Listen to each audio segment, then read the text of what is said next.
Hello friends, रॉयलशी Sujata या चॅनलमध्ये आपले खूप खूप स्वागत आहे. आपल्या सगळ्यांना संकष्टी चतुर्थीच्या हार्दिक शुभेच्छा.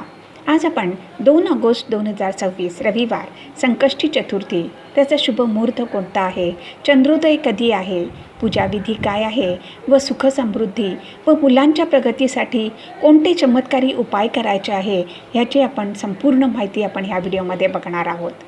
जर आपल्याला रॉयल सुजाता हे चॅनल आवडले तर सबस्क्राईब करायला विसरू नका. बेल आयकॉनवरती क्लिक करा, लाईक करा, शेअर करा, कॉमेंट सेक्शनमध्ये आपले मत लिहायला विसरू नका. 2 ऑगस्ट 2026 रविवार या दिवशी संकष्टी चतुर्थी साजरी करावयाची आहे. या दिवशी सर्वार्थ सिद्धी योग आहे.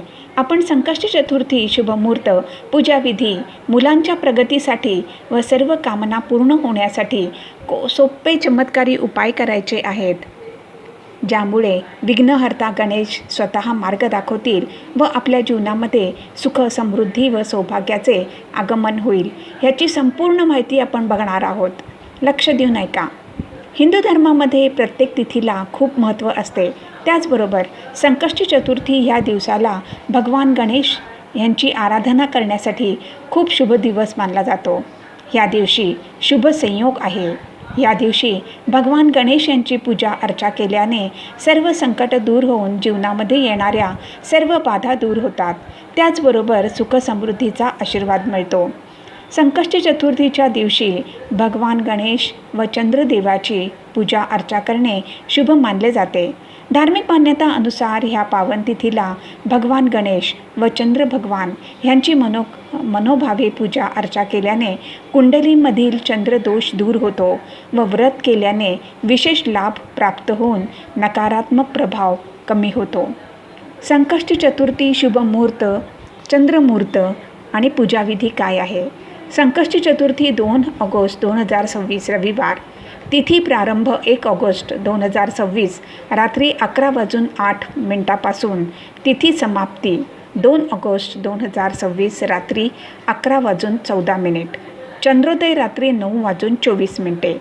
संकष्टी चतुर्थीच्या दिवशी भगवान गणेश यांची विधीपूर्वक पूजा अर्चा करावी.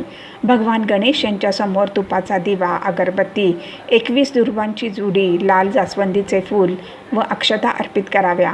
संध्याकाळी परत भगवान गणेश यांच्यासमोर दिवा, अगरबत्ती लावून चंद्रोदय झाला की चंद्राला अर्घ्य द्या. भगवान गणेश यांना मोदकाचा भोग दाखवून मगच आपले व्रत सोडावे. संकष्टी चतुर्थीच्या दिवशी कोणते सोपे उपाय करायचे आहेत ते बघूया. संकष्टी चतुर्थीच्या दिवशी रात्री मुलांच्या प्रगतीसाठी व एकाग्रता वाढण्यासाठी भगवान गणेश यांची आराधना करणे अत्यंत फलदायी मानले जाते. गणपती अथिर्वर शिष्य श्रद्धापूर्वक म्हणावे, त्यामुळे बुद्धीची स्मरणशक्ती वाढून सकारात्मकतामध्ये वृद्धी होते. भगवान गणेश यांना दुर्वा अर्पित करणे अत्यंत पुण्यदायी मानले जाते. दुर्वा साफ करून हिरव्यागार ताज्या घेऊन त्याची 11 किंवा 21 दुर्वांची जुडी बांधावी. दुर्वा अर्पित करताना मन एकाग्र व श्रद्धापूर्वक ठेवावे. त्याचबरोबर गणेश मंत्राचा जाप करावा. त्यामुळे सर्व विघ्न दूर होतात व सुखसमृद्धीचा आशीर्वाद मिळतो. संकष्टी चतुर्थीच्या दिवशी संकटनाशन गणेश स्तोत्र श्रद्धापूर्वक म्हणावे. त्यामुळे जीवनामध्ये सतत येणाऱ्या अडचणी दूर होतात व भगवान गणेश यांची कृपा मिळते. याच दिवशी संकटनाशन गणेश स्तोत्र म्हणणे शुभ मानले जाते. संकष्टी चतुर्थीच्या दिवशी मुलांची तल्लख बुद्धी व स्वास्थ्यासाठी काही उपाय हे सर्वोत्तम आहेत. संकष्टी चतुर्थीच्या दिवशी भगवान गणेश यांना 11 किंवा 21 दुर्वांची जोडी बनवून मुलांच्या हाताने भगवान गणेशांना अर्पित करायला द्या व दुर्वा अर्पित करताना ओम गणपतये नमः या मंत्राचा प्रभावी मंत्राचा जाप करायला सांगा. मुलांची सुरक्षा व उन्नतीसाठी हळकुंडाचा उपाय. एक हळकुंड घेऊन त्याला कलवा बांधून भगवान गणेश यांच्या चरणाशी मुलांना ठेवायला सांगा. हळकुंड भगवान गणेश यांच्या चरणाशी ठेवल्यानंतर मग गंगाजलमध्ये त्या वाटून त्याची पेस्ट बनवून मुलांच्या कपाळावरती त्याचा तिलक लावावा. असे केल्याने मुलांची नकारात्मक ऊर्जापासून बचाव होत मुलांची प्रगती होते. एकाग्रता व मानसिक शांतीसाठी कोणता भोग ठेवावा?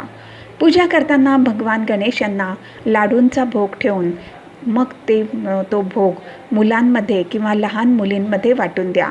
त्यामुळे घरामध्ये सकारात्मक ऊर्जा येते. स्वास्थ्य व दीर्घायुष्यासाठी मुलांच्या सकाळी स्नान झाल्यानंतर कुंकू भगवान गणेशांना अर्पित करा व ज्या बोटाने आपण भगवान गणेशांना तिलक लावला त्याच बोटाने आपल्या मुलाच्या कपाळावरती तिलक लावावा. असे केल्याने मुलांचे स्वास्थ्य टिकून राहते व त्यांना दीर्घायुष्य प्राप्त होते. फ्रेंड्स, जर आपल्याला रॉयल शेफ सुजाता हे चॅनल आवडले तर सबस्क्राईब करायला विसरू नका. यापुढे सुद्धा आपण अशीच उपयुक्त माहिती बघणार आहोत. धन्यवाद.